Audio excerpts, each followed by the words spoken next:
ധർമ്മ പ്രമാണം. ധർമ്മപ്രമാണ യേശുക്ക് ഒരു കാൽക്കൂടെ സ്വാഗതം.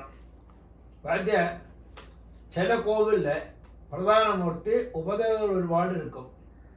அப்போ நாம் கோவில் இருக்கும்போது முதல்ல பிரதான கவதையை கும்பிட்டுவிட்டு உபதேவத்தை கும்பிடலாமா, இல்லை உபதேவத்தை எல்லாம் பார்த்துட்டு அப்புறம் பிரதானத்தை கும்பிடுறதா? ஏதாக்கும் சரியான முறை?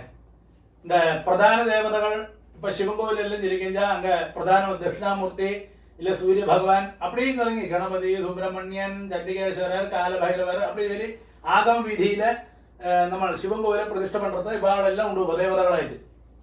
അതുകൂടാക്കി നമുക്ക് വിഷ്ണുവുമായിട്ട് ബന്ധപ്പെട്ട ഇടങ്ങളിലെല്ലാം ചക്രത്താഴ്വാർ, ഗരുഡൻ, அந்த மாதிரி എല്ലാ ഉപദേവതകളെ ചിലയിടങ്ങളിൽ പ്രതിഷ്ഠിച്ചിരിക്കുക, ചിലയിടങ്ങളിൽ പ്രധാനമൂർത്തി മാത്രം தான் இருக்கும்.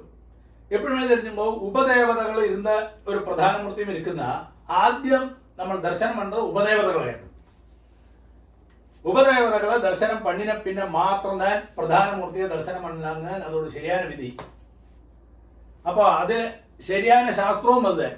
അപ്പോൾ നമുക്ക് ഫസ്റ്റ് അത് ഉപദേവതകളെല്ലാം പ്രീതിപ്പെടുത്തിന പിന്നെ പ്രധാനമൂർത്തിയുടെ പുറത്ത് അത് പ്രധാനമൂർത്തിയെ നമ്മൾ ദർശനം പണി അതിന് ശേഷം ഭഗവാനുടെ അനുഗ്രഹത്തെ പറ്റിട്ട് കോവിലേക്ക് തിരുമ്പി വരുന്നത്. അത് അതോട് ശരിயான പ്രൊസീജർ.